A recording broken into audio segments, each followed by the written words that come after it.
section applying to military veterans. Yes, that would apply to actually everyone in that regard. And so you might as well. I mean, the reality is that we find it discriminatory. It's simply wrong that this 1901 piece of legislation is still on the books. And we have asked Minister McKay before last year. He wrote us a letter and also copied Helen and basically told us politely to get lost, that he wasn't going to change his mind.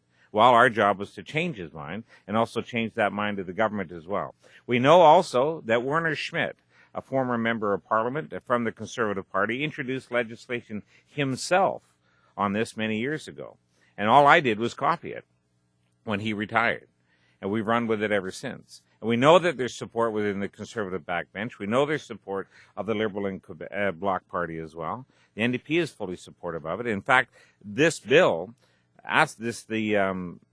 some aspect of this bill was passed in a motion in November of 2006, which I had 5 points called the Veterans First Motion, and it passed the House of Commons in a motion. And so far it hasn't been honored. And so we're saying to the government very quickly, run with this legislation, make it more inclusive, and when the budget comes down, say those words that Section 31 has now been eliminated, that all public servants in the country will be able to be entitled to leave their superannuation pension to their spouse at time of death. It's not that difficult for him to say.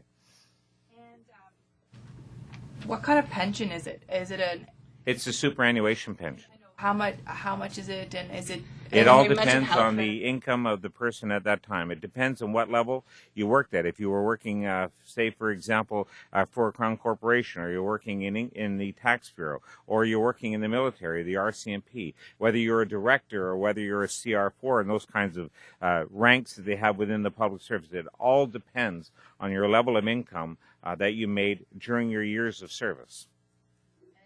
And the health benefits. Health benefits would be included as well. We have to make sure that when retirees, when they also get certain health benefits as well from the pension plans if they pay into it as well, similar to what members of Parliament get to have. And so we think that anything that can be transferred over at time of death should be done. And the reality is, you just can't tell these folks, and I'm using an age sector here, people in their 80s, for example, to say, well, that's it, see you later, goodbye. So what happens to them? What do you tell people like Helen Rapp or Mary? What do you tell them? Thanks for serving our country in terms of looking after your individual, allowing him or her to be able to have a decent way of life. Now, because that person's died, you're going to lose that one financial security blanket now, that you may lose your home. You may have to fall upon social assistance or welfare, or even worse, have to knock on your kid's door to ask them for money. That's not what should happen in our society. These people worked very hard for that superannuation pension. This is what made this country great, was our public service. We believe by serving their country in that regard, that when they die, and we all will meet that time, that you're able to look your spouse in the eye and say, at least you're looked after. And if you remarried at 59, this isn't a problem. But if you remarry at 60, it's a problem. And I ask why. Why put that age there? They're not gold diggers. I know some people in the media call it the Anna Nicole Clause, after the great Anna Nicole married that elderly gentleman in the United States. But this is not, these people aren't Anna Nicoles. They're not. They're not gold diggers.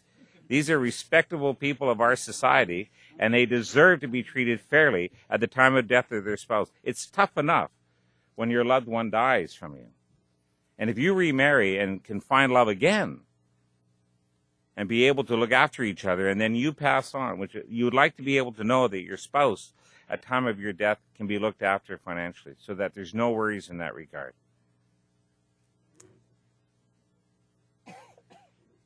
Any other questions?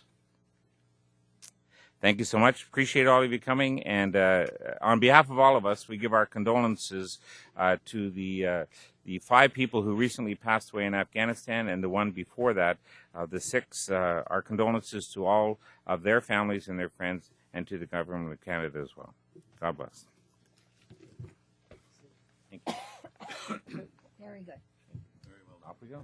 Well done. You're welcome. Thank you very much.